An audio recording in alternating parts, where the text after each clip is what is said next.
Hello! Une semaine après la fin des publications des vidéos scriptées par ChatGPT et après la conclusion qu'il en a faite hier, j'avais envie de vous faire mon retour d'expérience pour conclure cette série. J'ai eu envie de faire une série de vidéos scriptées par l'intelligence artificielle de ChatGPT par curiosité, parce qu'on en entendait beaucoup parler, pour améliorer mes capacités de montage aussi, parce que je savais que monter toute une série, ça allait m'obliger à en faire beaucoup, et il n'y a que comme ça qu'on progresse, pour pouvoir produire plus de vidéos sur une période donnée aussi, et pour voir l'impact sur mes stats YouTube, justement, de publier une vidéo par jour pendant une semaine. Pour faire ça, j'ai demandé à ChatGPT de scripter des vidéos YouTube pour une chaîne de plantes d'intérieur, tout simplement. Et ensuite, j'ai lu ces scripts et enregistré ma voix au dictaphone du téléphone. Ensuite, j'ai trouvé des supports vidéo sur le site Pexel. Par exemple, je tapais merci dans la barre de recherche et il me sortait plein de vidéos libres de droit qui pouvaient illustrer ça. J'ai utilisé le même logiciel de montage que d'habitude qui est Shotcut. Je me suis servi de Canva pour faire certains montages d'images. Et j'ai utilisé beaucoup DALL-E 2 qui est une intelligence artificielle qui crée des images. Je ne suis pas sûre de savoir l'expliquer correctement pour certaines images, notamment quand l'intelligence artificielle de ChatGPT parlait de choses qui n'existaient pas, dont je ne pouvais pas trouver d'images, et parfois des choses dont je n'arrivais pas à trouver d'images libres de droit. Par exemple, pour certaines plantes, impossible de trouver, donc je lui ai demandé de me faire une image à partir de sa base de données, en fait, en mélangeant plusieurs images qu'il a. Je sais que ça pose quelques questions, justement, par rapport à la propriété intellectuelle DALL-E 2, mais en l'état actuel des choses, ce qu'il propose est libre de droit, donc voilà, je l'ai utilisé pour ça. C'est une expérience, on fait travailler les intelligences artificielles dedans. Qu'est-ce qui s'est passé ? Au début, ça m'a pris beaucoup de temps de montage pour des vidéos courtes. Mais bon, c'est parce qu'il y en avait plusieurs et aussi que je mettais beaucoup de temps à trouver les vidéos sur Pexel. Il y avait des concepts que j'avais du mal à trouver, donc pour que DALL-E me produise les bons trucs et tout, j'ai pas mal ramé. En fait, à force de le faire, j'allais de plus en plus vite. Et par exemple, la dernière, je l'ai montée en 30 minutes. Alors je sais que pour des vidéos de entre 1 et 2 minutes, ça paraît beaucoup, 30 minutes de montage.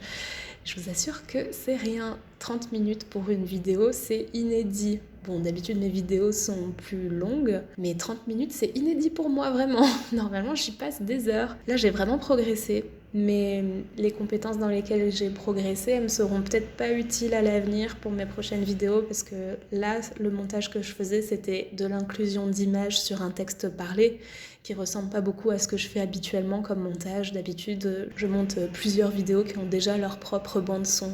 Bref, aussi j'ai posté plein de vidéos dans un temps rapide quand même. Là, c'est la 9e en 2 semaines, c'est vraiment beaucoup aussi. Pour moi, d'habitude, quand j'arrive à faire une vidéo par semaine, c'est déjà énorme, c'est pas tout le temps. Et au niveau statistique, il n'y a pas eu d'évolution, voire il y a même peut-être eu une régression un peu à tous les niveaux, que ce soit en nombre de vues, en durée de visionnage, en nombre d'abonnés, nombre d'impressions, taux de clics par impression, rétention d'audience, qui sont un peu des indicateurs du succès des vidéos YouTube.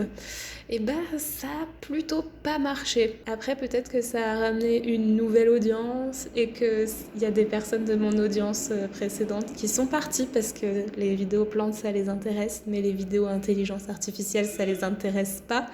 Et c'est vrai que là, au niveau qualité du contenu, les vidéos plantes, c'était pas terrible.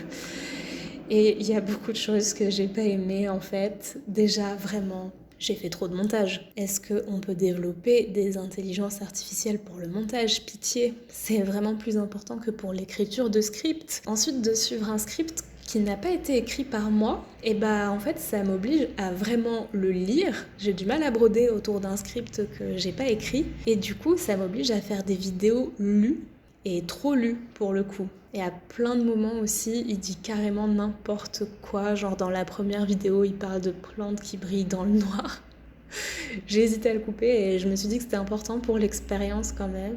Ensuite, il y a pas mal de moments où il tournait en rond, il y a des sujets qui sont trop redondants, comme son obsession sur la capacité des plantes à purifier l'air. Là, je crois qu'il l'a dit dans toutes les vidéos plusieurs fois, enfin, c'est bon. En plus, c'est pas tant vrai que ça, je suis pas sûre que ce soit primordial de parler de ça dans une chaîne YouTube sur les plantes d'intérieur. Je pense que ça n'intéresse pas les gens. Et il y avait pas grand-chose d'original dans ces scripts et l'intérêt de faire des vidéos, je sais pas, c'est quand même de proposer du contenu original. Après, c'est normal, hein, je pense que c'est le reflet de vidéos déjà existantes, donc forcément, il y a beaucoup de sujets vus et revus et qui paraissent d'une grande banalité. Du coup, l'originalité n'est pas son fort. Le concept de cette série vidéo aussi, il sort de ma tête. En fait, quand j'ai commencé à discuter avec ChatGPT en parlant de YouTube plantes, etc., en fait, il proposait pas grand-chose et c'est à partir du dialogue qu'on a eu que moi j'ai eu l'idée. Mais du coup, ça sort d'un cerveau humain et voilà, c'est une limite qu'il a, l'originalité, vraiment. Après, je lui ai pas demandé spécifiquement de me pondre un concept. Si je lui avais demandé spécifiquement, peut-être qu'il m'aurait pondu un concept original. Aussi, j'ai trouvé que c'était difficile du coup de trouver ma place en tant qu'humain dans le travail de cette intelligence artificielle. Par exemple, quand j'avais envie de dire des trucs importants, comme dans la première vidéo, je voulais dire dans la vidéo d'intro que j'allais publier une vidéo par jour pendant une semaine. Ça, c'est une information qu'il n'avait pas au début. J'ai voulu lui faire ajouter.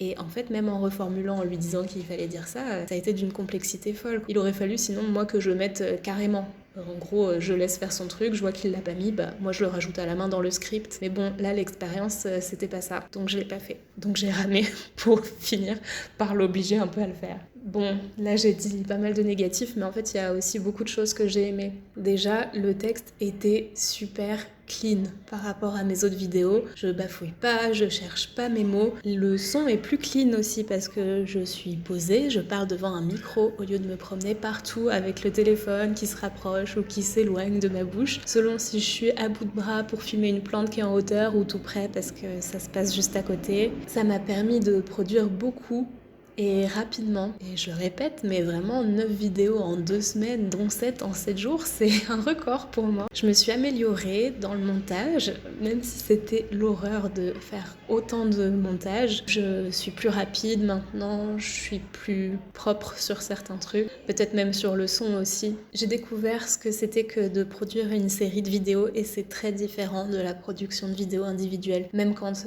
je fais plein de vidéos individuelles regroupées sur une même playlist, en fait c'est différent d'en produire plein d'affilés sur un peu un même thème. Il y a un côté à la chaîne sans que ce soit péjoratif dans la création de vidéos d'une même série et ça s'apprend en le faisant. Et si j'avais pas fait cette série vidéo, je sais pas si j'aurais eu l'idée de démarrer par autre chose, mais en tout cas ça m'a donné envie. J'ai été super surprise des qualités de l'intelligence artificielle, même dans sa capacité à exprimer un retour sur ses propres scripts dans la conclusion. En fait, quand j'ai posé la question, j'étais persuadée qu'il allait répondre un truc du genre en tant qu'intelligence artificielle, je n'ai pas le recul, en gros, je n'ai pas d'avis, quoi. Et en fait, non, c'est très orienté positif, lui, dans sa conclusion. Même, il a l'air de dire que ma conclusion est positive, ce que je trouve drôle parce que je n'ai pas du tout fait lire. Et puis, c'est pas forcément le cas. Et quand même, le gros point positif de toute cette série, c'est que je me suis bien amusée. Je ne l'ai pas noté spécifiquement dans mes objectifs, mais c'était l'objectif principal. Pour la suite, je ne lui redemanderai pas de scripter de vidéos pour moi, car je trouve que je n'apporte rien à ces scripts. En fait, c'est insensé de faire une chaîne YouTube autour des sujets plantes que ChatGPT aborde. Par contre, il pourrait m'aider à améliorer ma formulation. Et c'est quelque chose qu'on peut faire aussi avec un autre être humain. Quand vous demandez « je n'arrive pas à dire ça, est-ce que tu peux me le formuler correctement ?» Est-ce que tu peux m'aider à le formuler correctement ou à le formuler autrement? Ça, je pourrais le refaire. Ça peut me faire gagner du temps par rapport à chercher moi-même mes mots. Et en tout cas, ça me donne envie de scripter plus mes vidéos. Mais du coup, ça va peut-être juste me prendre encore plus de temps au lieu de m'en faire gagner, je sais pas. Et peut-être que je lui ferai relire mes scripts parfois. Mais je pense qu'il peut pas m'aider à créer, mais m'aider à améliorer ce que je crée en fait. Là, je sais pas si vous l'entendez, mais j'ai pas mal scripté cette vidéo. Bon, par contre, je l'ai pas fait relire par ChatGPT. Je voulais pas que cette conclusion soit un mélange de nous, mais vraiment mon retour d'expérience. Voilà. N'hésitez pas à donner en commentaire vos retours sur toute la série. Ça m'intéresse de connaître vos retours d'expérience en tant que spectateur aussi, parce que du coup, on a eu l'avis de ChatGPT, le mien, mais le vôtre, ça peut être sympa. Voilà, à bientôt.